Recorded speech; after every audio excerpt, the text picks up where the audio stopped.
Pemirsa, di masa tahapan pilkada serentak ini, Komisi Pemilihan Umum KPU di setiap daerah menjadi instansi yang paling sibuk, seperti halnya KPU Jawa Tengah.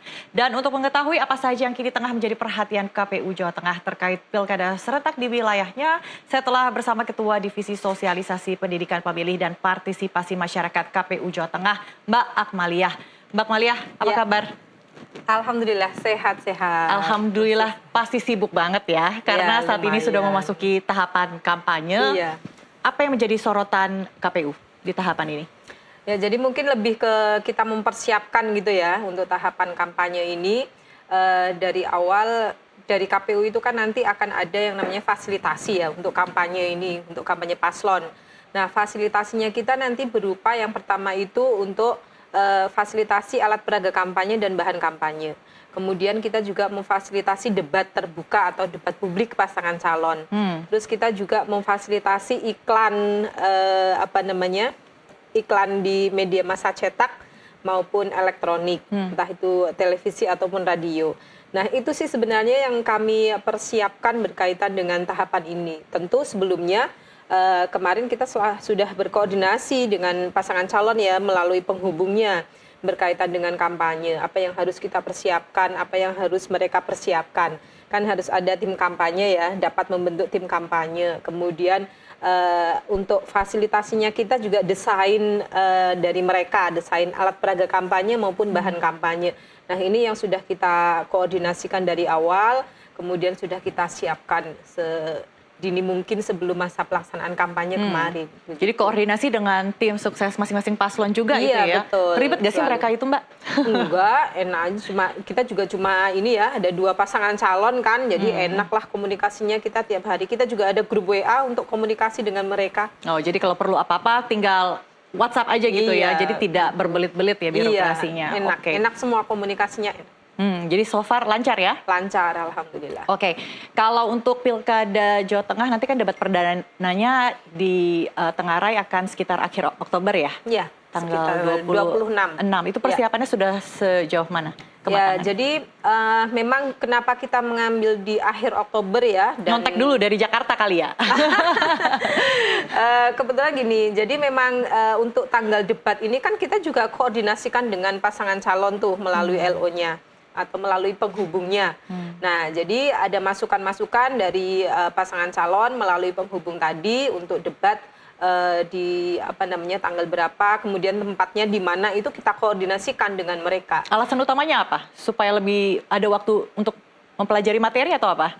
Ya, mempelajari Jawa Tengah khususnya ya, karena persoalan-persoalan di Jawa Tengah itu kan paslon juga harus turun langsung dulu ya untuk kulaan masalah lah begitu, untuk tahu belanja masalah ya, belanja masalah untuk tahu permasalahannya, kemudian untuk biar dekat dulu juga dengan konstituennya begitu. Jadi ada persiapan lebih ke lapangannya begitu. Terus seperti apa sosialisasi, proses sosialisasi dan rencana penyiaran debat perdana di Jawa Tengah? Ya, jadi sekarang ini kita sedang menyiapkan namanya tim perumus, karena kita akan dapat menentukan atau menetapkan tim perumus ya, selain nanti panelis.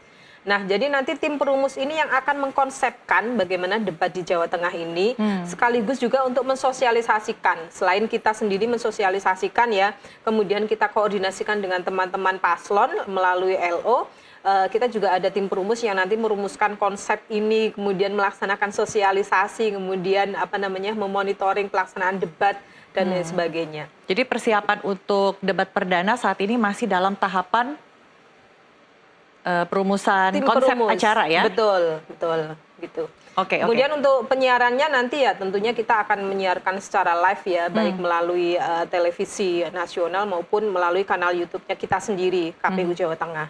Oke, kalau misalnya di Jawa Tengah kan hanya 2 paslon ya, artinya untuk durasi debat perdananya akan cenderung lebih singkat begitu ya? Kita sesuai dengan ketentuan aja ya. Memang di ketentuan itu kan durasi debat ada paling lama 180 menit. Nah, itu berkaca dari KPU RI kemarin Pilpres yang 3 pasangan calon itu pun 120 menit dan 30 plus 30 ya. 30. Jadi kita juga kemungkinan seperti itu. Segmennya juga sama, ada Jadi, 6 segmen begitu. Karena hanya 2 paslon, jadi lebih memberikan waktu dan ruang untuk masing-masing paslon Untuk menyampaikan betul. visi misi dan juga programnya. Iya. Oke, kalau di DKI Jakarta, tadi kalau kita mungkin Mbak Akmal sempat mendengar paket berita kami sebelumnya, KPU DKI Jakarta itu menyarankan agar masing-masing paslon jangan terlalu banyak menggunakan diksi yang kurang familiar, jargon, singkatan, istilah-istilah yang aneh-aneh gitu. Iya. Nah, KPU Jateng sendiri bagaimana tuh menyikapi hal tersebut?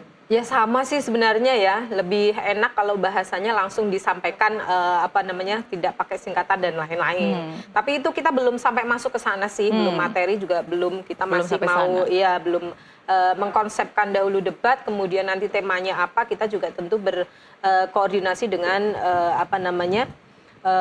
stakeholder yang ada di Jawa Tengah begitu. Karena juga harus dibicarakan dengan tim dari masing-masing paslon ya. Bisa saja itu menjadi salah satu strategi mereka justru. Iya, bisa jadi. Tapi kan kita juga punya kebijakan, kita punya kewenangan. Nanti kita juga ada tim panelis yang akan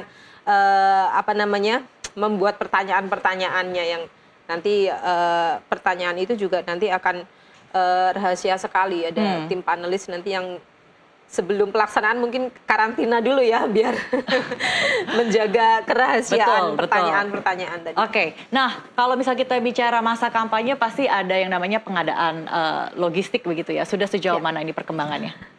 Ini logistik kampanye atau logistik secara umum? Boleh dijelaskan dua-duanya? Ya, jadi kalau logistik secara umum kita kan ada 2 tahap untuk pengadaan logistik ya. Tahap pertama itu ada kotak, kemudian ada bilik, ada tinta dan lain sebagainya. Tahap kedua nanti ada surat suara dan lain sebagainya. Karena tahap pertama itu basisnya kan TPS. Itu sudah ready semua? Sudah ready, tinggal dari penyedia itu mendistribusikan ke kabupaten kota langsung dengan jasa pengiriman yang sudah terverifikasi di katalog. Kan semuanya kita menggunakan e-katalog ya sekarang. Nah, untuk proses logistik tahap kedua ini sedang proses karena basisnya itu adalah DPT dan pasangan calon. Contoh kalau surat suara, kan harus ada penetapan pasangan calon dulu tuh. Kemudian harus ada penetapan nomor urut dulu. Kemudian sudah ada penetapan DPT untuk jumlah surat suara yang nanti akan dicetak plus 2%. Setiap TPS DPT 2% dari 2,5% dari DPT. Nah, ini sedang on proses untuk yang tahap kedua. Begitu. Jadi nanti kalau sudah oke semuanya, sudah di semua, langsung juga distribusinya ke gudang KPU Kabupaten Kota. Langsung ya? Iya, langsung dari penyedia. Oke, nah kalau misalnya kita bicara pilkada serentak, nanti kan akan berlangsung di akhir November. Akhir November itu musim-musim hujan, Ya. ini juga rawan sekali ya, dan kita ketahui di Jawa Tengah ini juga banyak sekali terjadi di beberapa kabupaten kota, Ya. ada yang longsor, ada yang banjir, apa antisipasi dari KPU? Ya, jadi berkaca atau mengevaluasi dari pemilu kemarin ya, meskipun pemilu kemarin itu TPS-nya berapa kali lebih banyak, berapa kali lebih daripada pilkada, karena pilkada ini kan DPT dalam setiap TPS semakin banyak ya, karena surat suara tidak sekompleks pemilu yang ada 5 surat suara. Kita hanya 2 surat suara. Jadi TPS itu sudah semakin sedikit karena pemilihnya dalam setiap TPS itu ditambah. Kemudian kita sudah memetakan juga TPS-TPS mana yang kira-kira rawan bencana dan sudah dipetakan.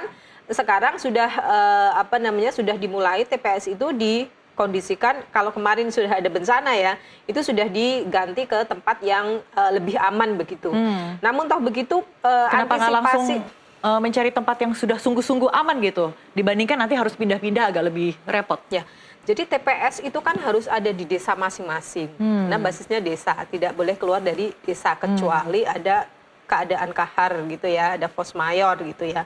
Nah, kemudian antisipasinya lagi kita juga berkoordinasi dengan BPBD dalam hal ini. Kemudian memetakan apakah masih ada potensi-potensi TPS yang rawan bencana tadi. Tentu mitigasi-mitigasi awal diperlukan, kita berkoordinasi dengan teman-teman BPBD nih. Bagaimana kondisi cuaca, perkiraan cuaca di bulan November tadi, kemudian potensi bencana yang terjadi itu apa, di daerah mana. Ini sudah kita petakan, mitigasinya juga sudah kita lakukan. Apa saja sih Mbak Akmal selain tentunya banjir, kemudian tanah longsor, kira-kira yang akan menjadi rawan bencana di daerah? Kalau di Jawa Tengah 2 itu ya, Itu pun untuk pemilu kemarin, untuk longsor kita belum ada laporan sejauh ini yang kemudian menyebabkan tidak bisa dilaksanakan pemungutan suara. Hanya di Jadi tetap berjalan on Demak, time ya? Ya, hanya di Demak waktu itu karena ada banjir, akhirnya ada pemungutan suara susulan gitu. Oke, jadi hanya saat ini kurang lebih hanya satu lokasi ya di Iya, Demak itu yang iya, menjadi iya. perhatian dari Betul, KPU. betul. Nah, kalau terkait dengan sumber daya manusianya nih, Mbak Akmal, kira-kira sudah sesiap apa petugas-petugas yang akan nantinya diturunkan Ya. mengawasi dan juga mengawal? Kalau mengawasi nanti ranahnya atau domainnya di teman-teman Bawaslu ya. Kalau kita di penyelenggara. Sekarang ini sudah tahapan untuk perekrutan KPPS. Terakhir kemarin tanggal 28 dan sudah dilaporkan sama teman-teman, alhamdulillah terpenuhi semua. Karena memang TPS-nya kan sekarang lebih sedikit ya daripada pemilu aja. Jadi SDM atau resource-nya kemarin sudah ada nih. Oke, jadi yang dulu sudah sempat di training kemudian akan diturunkan kembali. Bisa jadi, tapi memang melalui mekanisme pendaftaran kan. Tetap harus seleksi terbuka kan, tetap harus ada pendaftaran begitu. Kalau misalnya terkait dengan petugas yang kalau dulu kan ada yang kelelahan, kemudian sampai sakit gitu. Nah, antisipasinya untuk pilkada kali ini seperti apa? Ya, jadi antisipasi dari awal mulai dari perekrutan ya sampai nanti pelaksanaan. Nah, di perekrutan antisipasinya kita itu memang memprioritaskan untuk petugas KPPS yang umurnya under 55 tahun. Ya. Kemudian ketika mendaftarkan dia juga harus menyertakan surat keterangan sehat yang itu ada uji laboratorium untuk tekanan darah, kemudian untuk gula darah dan cukup spesifik ya, yang komorbid persyaratan kesehatannya. Betul. Nah, itu di antisipasi di pendaftaran ya. Kemudian antisipasi di pelaksanaan kita nanti akan bekerja sama dengan Dinas Kesehatan. Jadi nanti ada petugas Dinas Kesehatan keliling begitu yang bisa menjangkau ke TPS. Itu salah satu antisipasinya.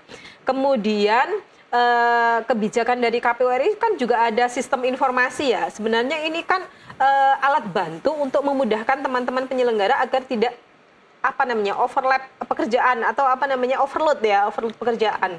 Jadi semoga tidak terjadi lagi kelelahan atau teman-teman penyelenggara ini menjadi beban kerjanya semakin tinggi karena sudah dibantu dengan sistem informasi tadi.